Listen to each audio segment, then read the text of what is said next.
What's up everyone, it's Christian from RackNerd TV. In today's tutorial, I'm going to show you how to manually disable WordPress plugins using PhpMyAdmin in cPanel for troubleshooting purposes. Now, why would you need to do this? Well, sometimes a plugin conflict or update can completely lock you out of your WordPress dashboard, showing you nothing but a white screen or an error message. And when that happens, you can't simply log in and deactivate the plugin in a normal way. That's when PhpMyAdmin becomes a powerful tool. You can disable plugins directly from the database and regain access to your site. And this is one of the many reasons why hosting with RackNerd's cPanel shared hosting is such a huge advantage. With PhpMyAdmin included, you always have direct database access, which means you're never stuck when issues like this occur. If you're not already hosting with us, make sure to check out RackNerd.com. Our hosting plans make managing your WordPress website simple, secure, and reliable.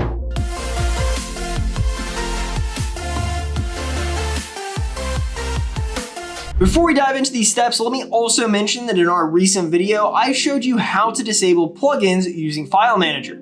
This PhpMyAdmin method is another troubleshooting technique that goes hand in hand with that tutorial.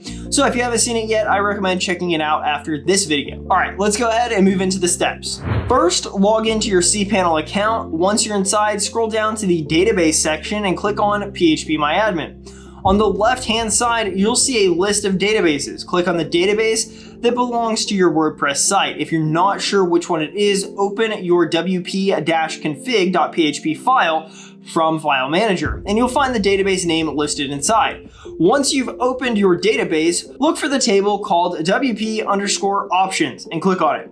Inside the wp_options table, you'll need to locate a row called active_plugins. Usually it's found in the first page, but if not, use the search function at the top.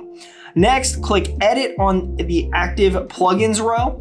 Here, you'll see a long string of text that stores which plugins are currently active on the site. To disable all plugins at once, the simplest way to do it is just to delete everything inside the option_value field, leaving it blank. Once done, click Go at the bottom and save your changes. By doing this, WordPress will think no plugins are active, effectively deactivating all of them instantly. If you only want to disable one specific plugin, it's a little trickier. You'd need to identify the plugin's folder name in that string and remove just that entry. But in most troubleshooting cases, deactivating all plugins is the quickest and most effective solution. Now head back to your website and refresh the page.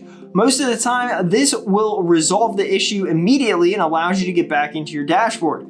From here, you can reactivate plugins one by one until you find the culprit. And that's it, you have successfully learned how to manually disable WordPress plugins using PhpMyAdmin in cPanel. This method is especially useful when a plugin locks you out of your dashboard completely and it gives you back control with just a few simple steps. It's another reason why RackNerd's cPanel shared hosting is such a great choice, because tools like PhpMyAdmin are already included, so you always have a reliable way to fix issues on your own.